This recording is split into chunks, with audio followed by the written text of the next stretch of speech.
Get Up Nation. My name is Ben Biddick. I am the creator and host of the Get Up Nation podcast, where I serve individuals, organizations, and societies to develop and sustain resilience and perseverance. I'm the co-author of Get Up, The Art of Perseverance, with former Major League Baseball player Adam Greenberg. The Get Up Nation podcast is brought to you in partnership with GotYourSixCoffee.com, where Navy veteran Eric Hadley is committed to serving first responders, veterans, and their families through a variety of nonprofit organizations.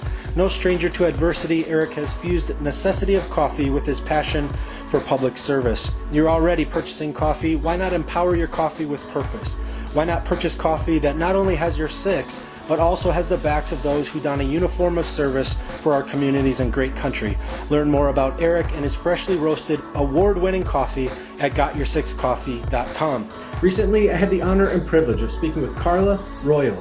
Carla has extensive knowledge to share with Get Up Nation, developed during her education, which includes a Bachelor of Arts degree in Sociology, a Master's of Education in Counseling, and she's carried credentials during her life of being a National Certified Counselor, a Licensed Professional Counselor, and is now working as a Certified Strategic Intervention Coach and a Certified Integral Master Coach. Her clients are amazing people who are smart, capable, and have accomplished amazing things, but may struggle with anxiety, stress, racing thoughts, and sometimes even physical symptoms that can interfere with their work, sleep, or relationships.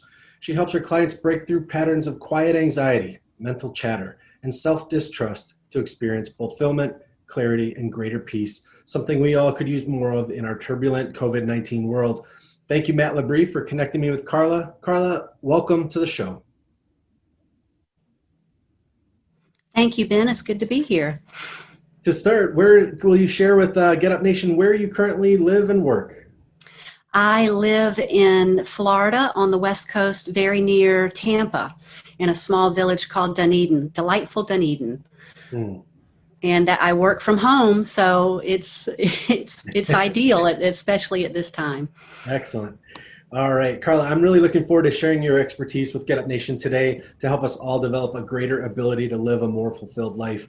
On your website, carlaroyal.com, you mentioned that your experience growing up included interactions with people who were anxious, stressed, and hiding it. You've described how on the surface all may have appeared fine, but there was an undercurrent of dis-ease. Alcohol, pharmaceuticals, food, rigidity, affairs, religion, and permissiveness were all ways you witnessed people trying to manage their anxiety. How did this affect you and your perception of the world as a child as you experienced this? Well, like everybody, I had a complicated childhood. It was certainly wonderful in many ways. I never felt like I wasn't loved, but there was a lot of dysfunction in the family, anxiety, depression, alcohol, affairs, and all of those things that you mentioned. And I'm a very sensitive, I just have kind of a sensitive nature, I think, and I sort of absorbed it all. And I'm also quite the introvert, and I just internalized everything. And basically my entire family internalized everything. We weren't like explosive, we were more imploders. And so I kept everything internally while trying to probably play the role of peacemaker in my family to some extent. And it was painful and it was confusing. And so I too sort of picked up all of the anxiety and the depression, but we all looked perfectly fine on the outside. We looked good, we looked successful. In fact, looking good in my family was very, very important. And we attended to that, but we didn't attend to our interior worlds. And so when I was 25, I was dealing with a lot of depression. And I got into some therapy for myself and started dealing with my family trauma. And it was incredibly helpful to sit across from someone who just held space for you and who mirrored you and who accepted you and didn't judge you. And I didn't at that time really know what I wanted to do with my life. I had a sociology degree, but what are you going to do with that? And so I went back to graduate school and found that I just loved the work of therapy. And that's how I started my career, was as a therapist, and then eventually became a coach. But I love working with, especially right now, I'm working primarily with young male entrepreneurs who are highly successful. They look great on the outside. They're doing incredibly well. Everybody's applauding them, but their interior worlds are a little devoid, and they haven't found the meaning they thought they would with all of the success, and it's leading them to some anxiety, some depression.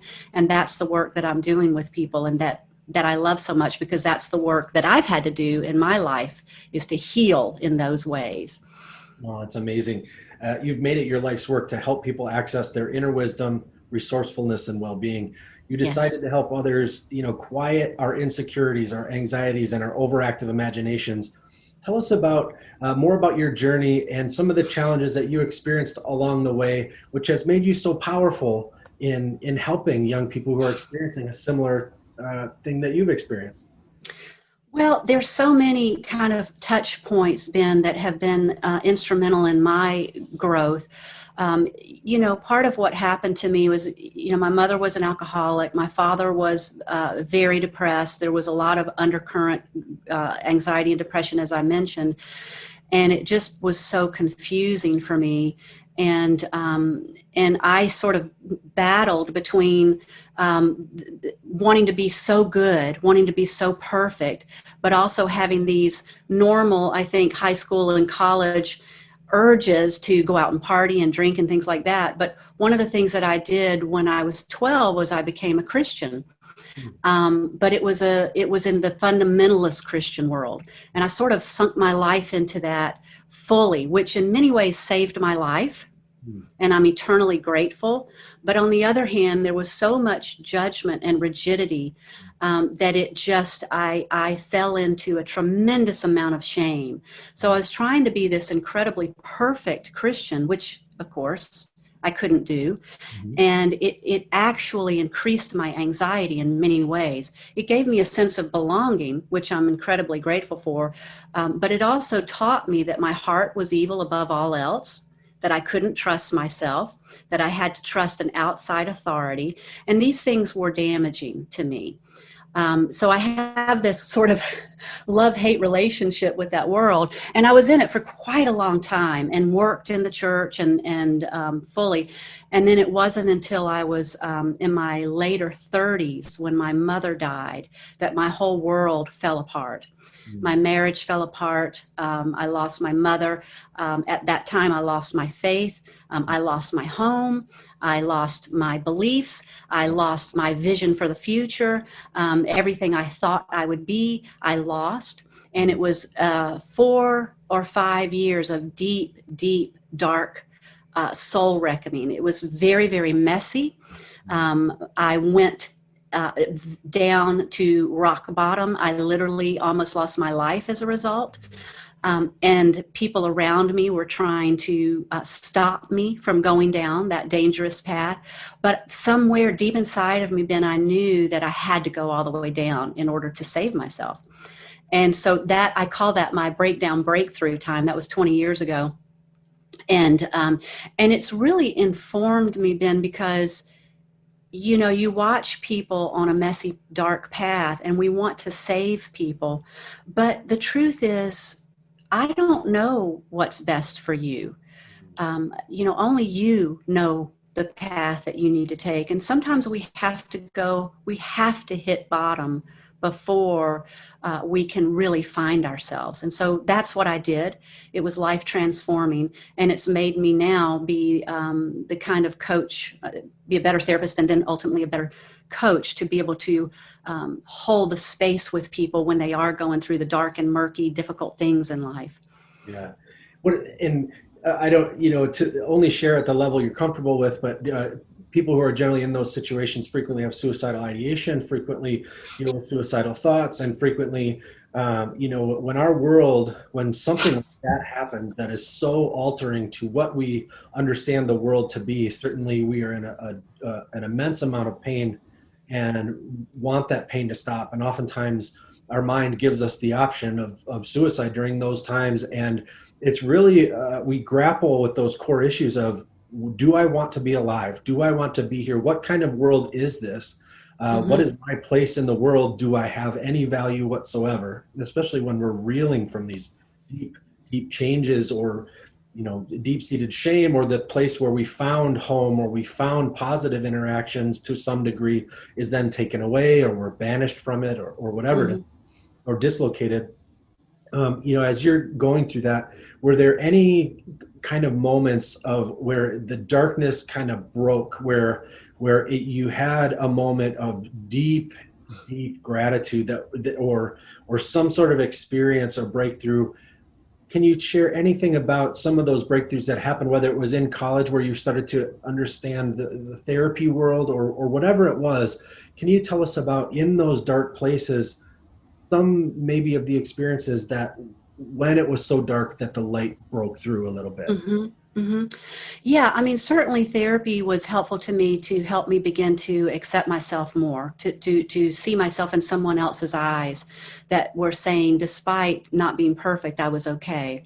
But in terms of my breakthrough, I did go so far as to take 2 handfuls of pills and ended up in the hospital, and almost died. But what I know. What I know is I had totally planned to do it very differently. In fact, I had said to myself I would never take pills because they weren't reliable. And I had a gun and I had a plan. It had gotten that dark. But in the final analysis one night, I didn't go that route, because what I know now is that I didn't want to die. I wanted the madness to stop.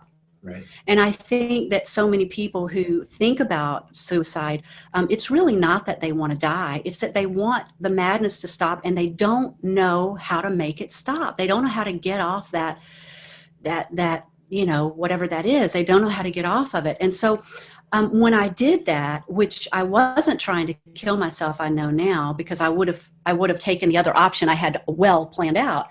Sure. I wanted to stop the madness. And when I woke up in the ER, I can't explain it to you, Ben, but when I woke up, I knew I was fine. It was like I had run the gauntlet and I had survived.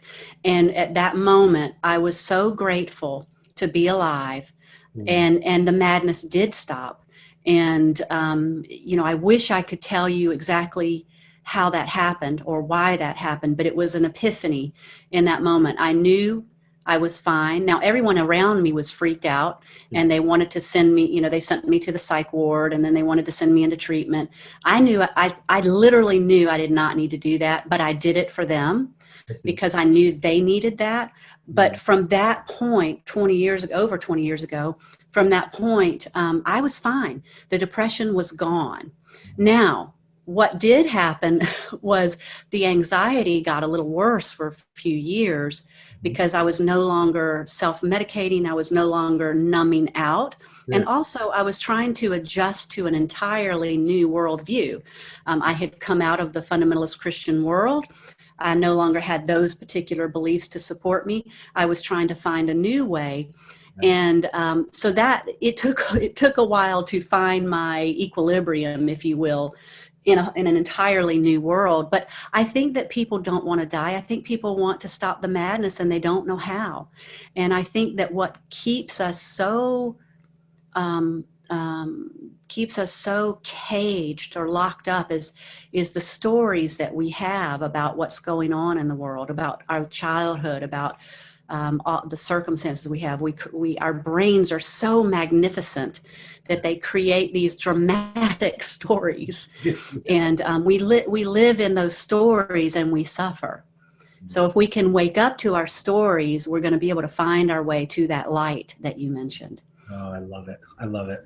And that's one thing that I wanted to ask you. A lot of young people are experiencing our COVID-19 world, and they may be troubled by the actions of adults in their world who are doing their best to cope with the challenges of stress and anxiety in their home. And we're spending more and more time together because of isolation and rules and restrictions here to try to keep us safe from this virus. But is there anything that you can share with a young person a message of comfort or inspiration, if they're kind of in that situation where adults in their life are doing things that are troubling or concerning as they seek to grapple with the stress and anxiety of this world? Any message to them today? Well, what comes to me is a quote by Dr. Maya Angelou, who said, every storm runs out of rain. That's not the exact quote, but look it up. But, just remember that every storm runs out of rain, and this is not permanent.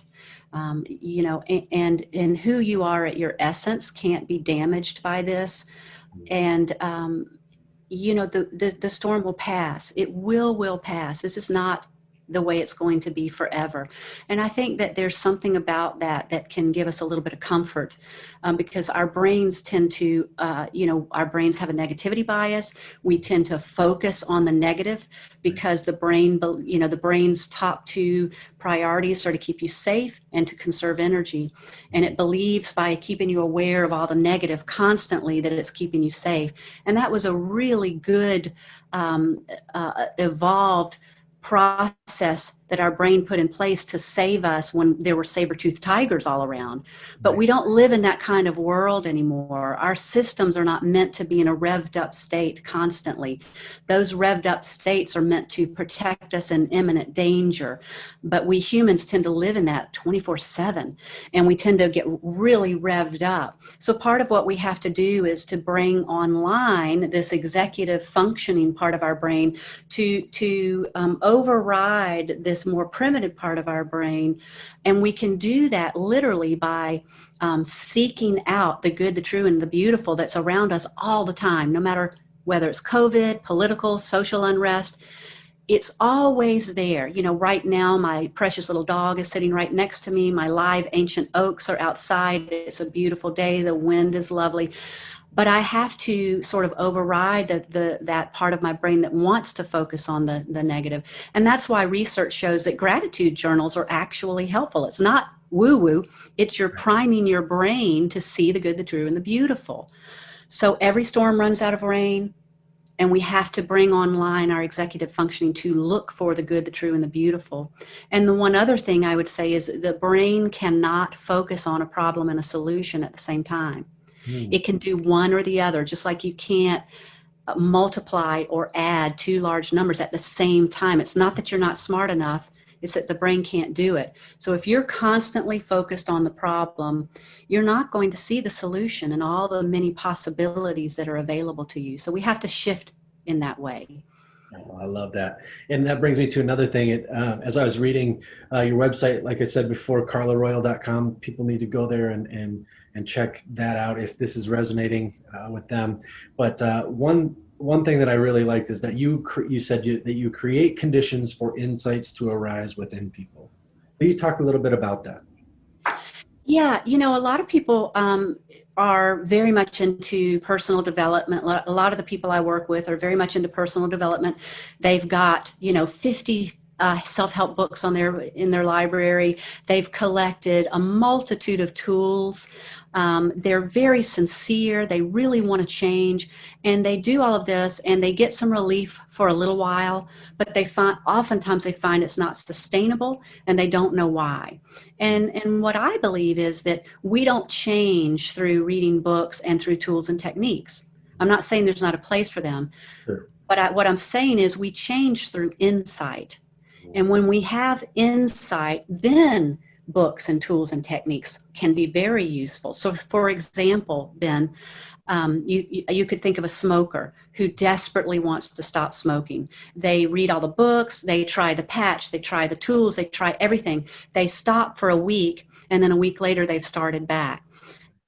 They haven't had an insight, and it's not working for them. Then let's say one of these people goes to the doctor. They have an exam. The doctor takes a chest x-ray. The doctor comes back and shows the black chest x-rays. And all of a sudden, that person wakes up in a way that they never have before. They never really had a felt, embodied sense of the danger that they're in. And from that moment on, they go home, they never smoke again. Now, that doesn't happen to everybody, but for the people who have a deep insight, that happens. And then they might incorporate some tools that help them. So what I'm saying is that I can't help my clients. I can't change my clients. Mm-hmm. And really, my clients can't change themselves just through willpower. Mm-hmm. But how they change is through insight, through deep awareness and connecting with a deeper part of themselves. So the work I feel like I do with people is helping them create the conditions for which that could happen. So for example, if I want a butterfly to land on me and I'm flailing around, it's not to say that the butterfly can't land on me. It's just to say that it's less likely. But if I'm standing still, that butterfly may not land on me, but there's a greater chance that it will. So that's what I try to do with my clients, is help them create the conditions for which insight can happen so that they can change and transform in the way that they desire. Oh, that's great. And you mentioned, I love the language that you use. You say that people have often grown tired of being guarded and self-conscious, and that experience draws them and connects them to you as they hunger for a change. Will you share a little bit about what awaits that person who has grown tired of being guarded and self-conscious? Did you say, you froze up just a little bit, did you say what awaits them? Yeah. Yeah, I'm worried. For whatever reason, my practice has really shifted in the last year to working primarily with males.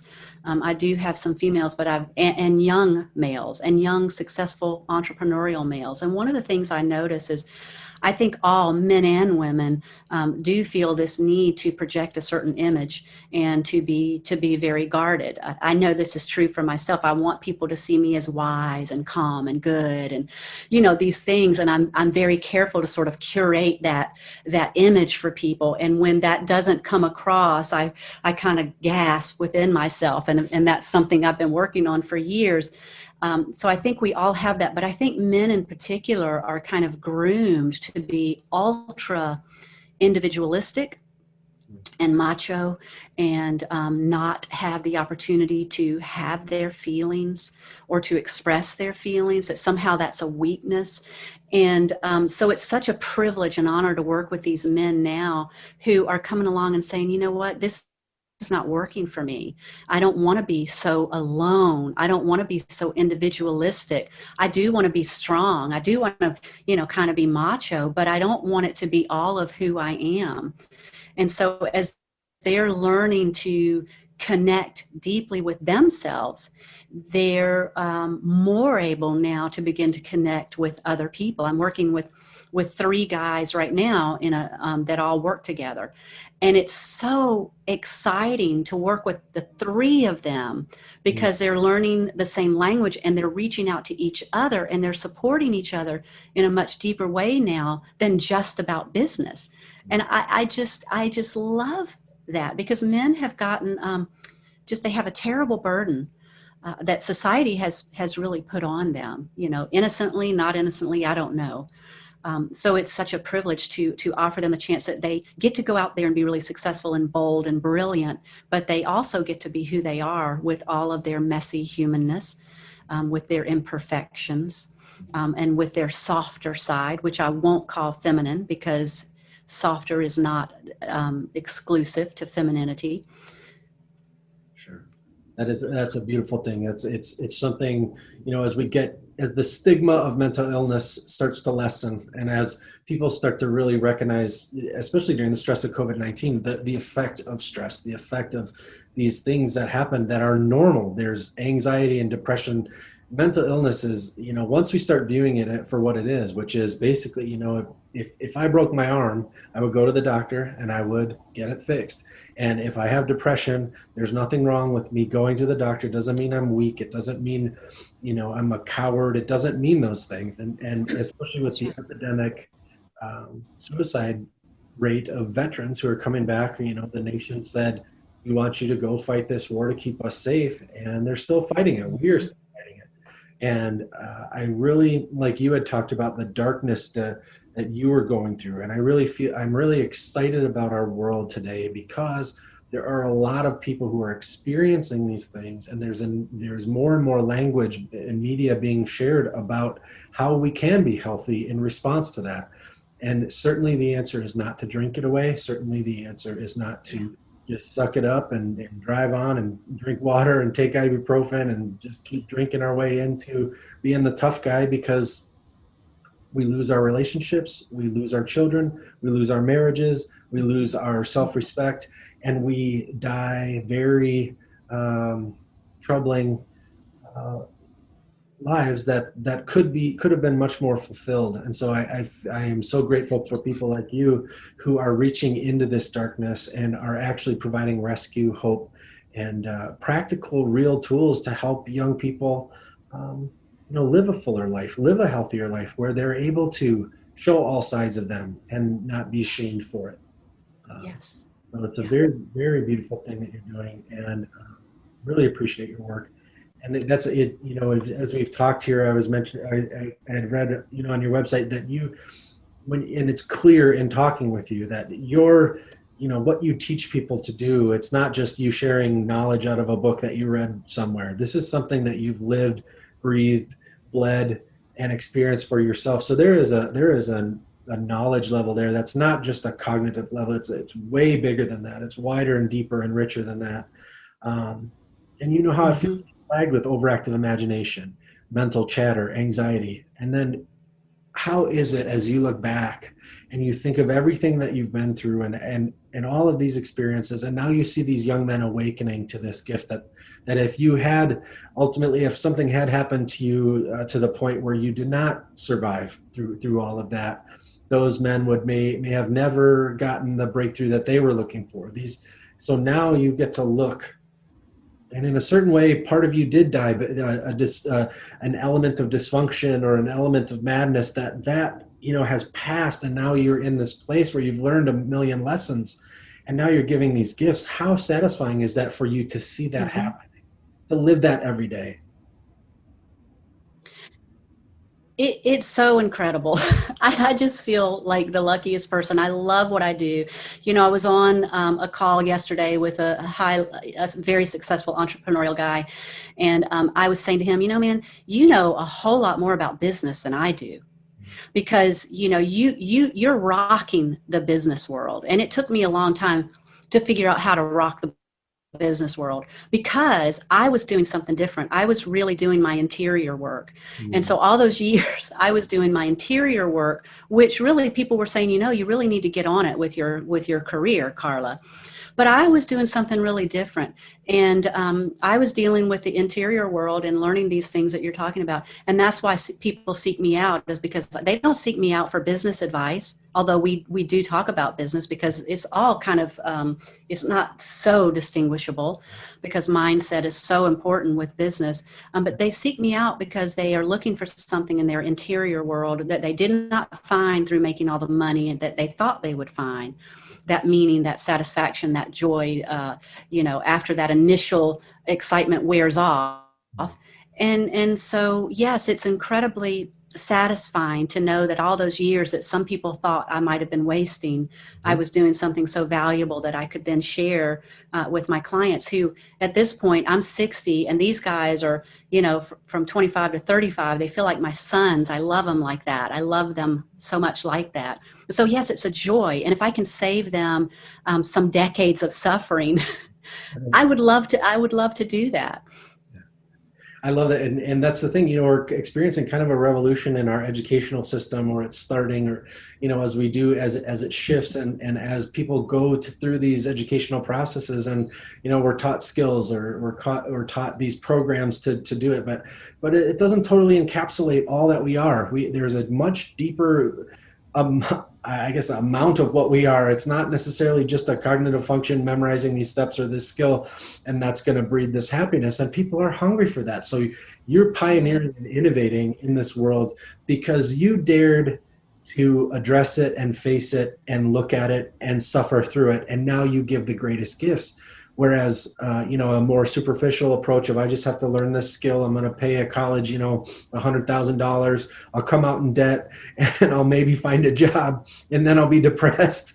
Like, there is a whole other level to human development that is not being encapsulated here. And so for you to spearhead and innovate and lead people to wholeness, I think that is something that our education system is hungry for, and we'll draw from your expertise to help us create something that's much more on target, accurate, and effective. Yeah. So some of your clients, they've described in their own words how you've helped them. They've described that they are now, because of their contact with you, they're more compassionate, they have better sleep, they trust themselves more, they're proactive in their behavior, they complete long-term projects instead of letting them fester or not be completed. They have new friendships, they have repaired relationships, they're more effective as leaders, and they have less overwhelm, more health, and better finances. I just wanted to ask you, because some of those things are vital components of resilience, and this show really focuses on the concept of resilience. I just would like to ask, when you think of resilience, when you think of that concept, and will you share just your perspective on that and how people can have a little bit more resilience in their life every day? I believe that we just innately have resilience, that that's who we are, and that we never have any more or any less resilience, but we have too much on our minds.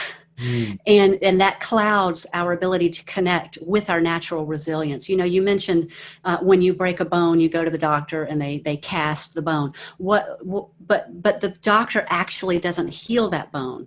Your body just innately heals the bone. You don't heal it. The doctor doesn't heal it. What you do is you give it a little bit of support, and then you leave it alone. What people don't understand, and what old psychology didn't understand, that newer psychology and neuroscience is showing, is that our psychological system is just the same. Our psychological system is always seeking equilibrium. And just like our physical body, the minute we have a psychological, emotional injury, our psychological system goes to work to heal it. And what it needs from us is just a little bit of support and not to tinker too much. Old psychology, you would go into the therapist's office and you would relive the stories about your parents again and again, and week after week, year after year after year after year. And that's ultimately why I stopped, because I saw that it wasn't really working, and it was painful and it was slow. Not to say there was no benefit, there was. But newer psychology is like, go ahead, you need to talk about it. You need to tell your story, but then move on. Don't tinker too much. You can trust your system to return to equilibrium over time. And even trauma research is showing this. And so resilience is something we need more of. We have all we need. But as we take things off of our mind and settle ourselves and tune in to who we really are at our essence, which is star stuff, which is divinity, which is eternal, which cannot be damaged, as we tune into that and as we take things off of our mind, we're more able then to access that resilience that we already have. So basically, I tell my clients, I think you've got two problems. You've got too much on your mind, and you don't know who you really are. And so that's kind of the work that we do, which it's really interesting that entrepreneurial people that are so successful in the business world would come to somebody like me for this woo-woo stuff, which is not really all that woo-woo. It's actually based in neuroscience, that they're willing to really consider that and see how that makes sense for them, and what a relief it is to them as they learn to settle their minds and learn to tune into who they really are. Excellent. All right, Carla, we've gotten to the final section of the show. I always end the show with 6 quick questions to help my listeners understand the why within my phenomenal guests. Will you run through these 6 quick questions with me? Yes, sir. All right. Who are you thankful for today? Who am I thankful for today? Oh, goodness. I'm thankful for my partner, who is my biggest fan and supporter and believes in me and helps me do this amazing work that I do. I would say my partner today. And now that we've covered who you're thankful for today, what are you thankful for today? What am I thankful for? I'm really thankful to have this opportunity to be on here with you, Ben, because the work that you do and the service that you offer to people in this world of resilience is so incredibly important. And I've watched and listened to some of your podcasts, and it's truly an amazing gift that you're giving your listeners and your audience.